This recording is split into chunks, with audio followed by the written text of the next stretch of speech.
حالا این فیلمی که گذاشته شده در این گروه واقعا دل همه جامعه هدف و شکست. واقعا ما نمیدونیم، شاید ما عراقی بودیم اونا ایرانی بودند با صحبت‌های آقای قاضی زاده، چون ایشون اینقدر قشنگ گفتن خانواده شهدای عراقی و نمیدونم براشون خونه میسازیم و نمیدونم بنیاد و شهید تشکیل میدیم در اونجا.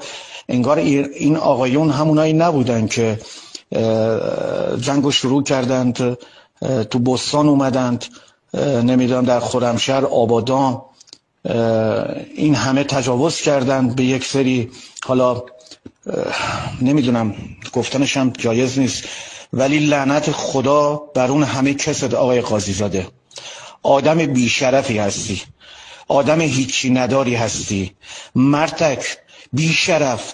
تو حق و حقوق جانبازان ما رو نمیدی، خانواده های آزاده ها رو نمیدی، شهدا رو نمیدی، بعد میری اونجا میخوای خونه.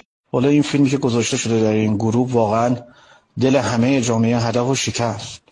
واقعا ما نمیدونیم، شاید ما عراقی بودیم اونا ایرانی بودند با صحبت‌های آقای قاضی زاده، چون ایشون اینقدر قشنگ گفتن خانواده شهدای عراقی و نمیدونم براشون خونه میسازیم و نمیدونم بنیاد و شهید تشکیل میدیم در اونجا.